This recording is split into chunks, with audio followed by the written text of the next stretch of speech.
NASA's biggest moon challenge is no longer getting astronauts to the surface. It is keeping the system functioning after they land.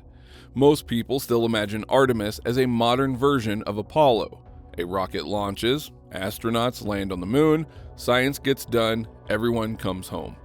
But Artemis is not trying to repeat Apollo. NASA is attempting something far harder. A lunar operation that continues functioning long after the landing itself. A moon landing is no longer the measure of success. The real measure is whether the systems, logistics, and infrastructure continue functioning over time. This is the transformation at the heart of Artemis. The moon stops being a destination and becomes a platform for repeated, interdependent operations. Not landing, sustaining. For decades, the moon was treated like a destination. Apollo missions were short, isolated, and temporary. Astronauts landed, explored for a few days, collected samples, and left. Every mission functioned like a self-contained event. Nothing needed to survive long-term. The systems only had to work once. If astronauts returned safely, the mission was considered a success. Artemis changes that completely. NASA is no longer trying to simply visit the moon. It is trying to remain operational there. And that changes what success actually means. Because under Artemis, every mission increasingly depends on the previous one. Infrastructure matters, timing matters, continuity matters. Under Apollo, the logic was much simpler. A mission launched, landed, completed its objectives, and returned home.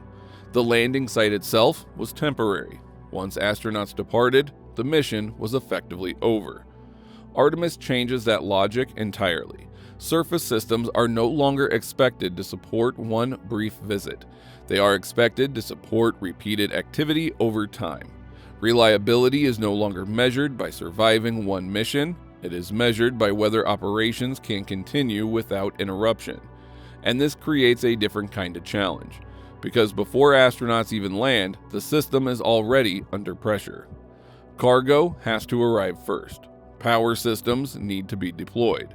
Communication equipment has to function. Surface mobility systems must already be waiting.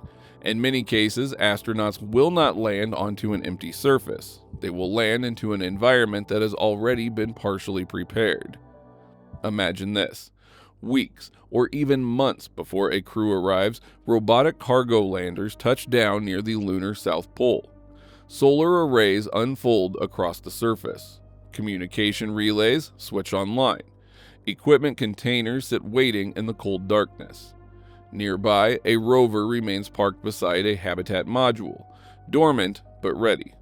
The astronauts arrive, but their mission only works if everything that arrived before them still works. If power systems underperform, habitats lose capability. If communication systems fail, mobility becomes dangerous.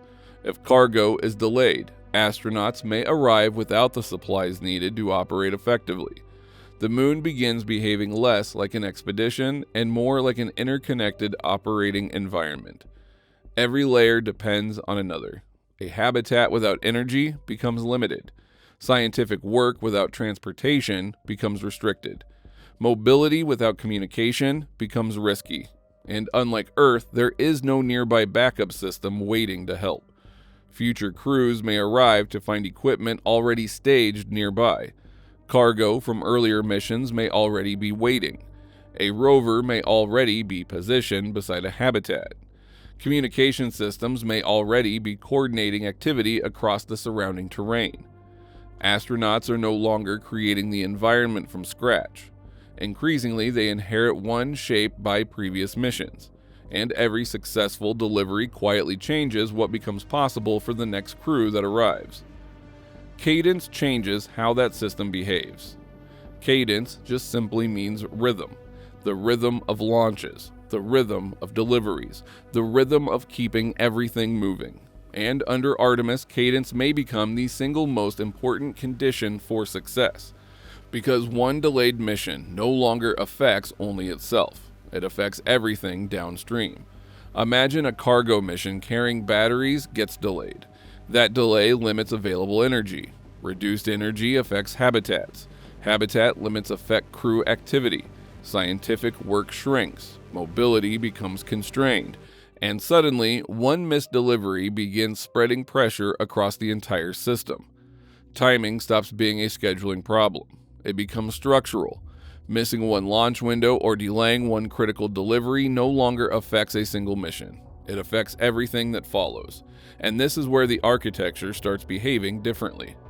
Surface operations also introduce environmental pressure, extreme temperature swings, radiation, long lunar nights, harsh terrain. Each system has to survive conditions that are far less forgiving than Earth. Power systems must endure long periods without sunlight. Communication links have to remain stable. Mobility systems must reliably transport equipment across difficult terrain. Dust interferes with machinery. The environment itself becomes a part of the operational challenge. And this is where Artemis starts looking very different from Apollo. Apollo only had to survive for days. Artemis must survive continuously. That means repeated launches, repeated cargo deliveries, maintenance, replacement hardware, reliable logistics, because infrastructure on the moon does not maintain itself. Every phase of Artemis depends on the previous one functioning correctly. Cargo arrives first, then power and communications, then habitats, then mobility systems and scientific equipment, then crews. Each layer only matters if the previous one works. A delay at any point compounds across the sequence and increases pressure on everything that follows. This is no longer a mission chain, it is an operational chain. And this introduces another dependency. NASA is no longer building every layer itself. Commercial partners now provide critical capabilities, cargo delivery, landers, mobility systems, and surface support. That changes how the current architecture functions. Apollo was largely controlled internally. Artemis works differently. NASA manages the overall campaign, but major operational layers increasingly depend on separate organizations moving at the required tempo. Each provider operates with different schedules, different testing cycles, different technical risks. Complexity has not disappeared. It has shifted. A delay in one layer no longer stays isolated. It pushes pressure downstream into the rest of the system. Operational continuity increasingly depends on distributed actors functioning together reliably. And this is where Cadence becomes the real test. The frequency and timing of missions determine whether Artemis can sustain operations at all. Habitats cannot expand without prior deliveries. Mobility cannot extend without power already waiting on the surface. Scientific operations depend on support systems already functioning. Each mission feeds the next.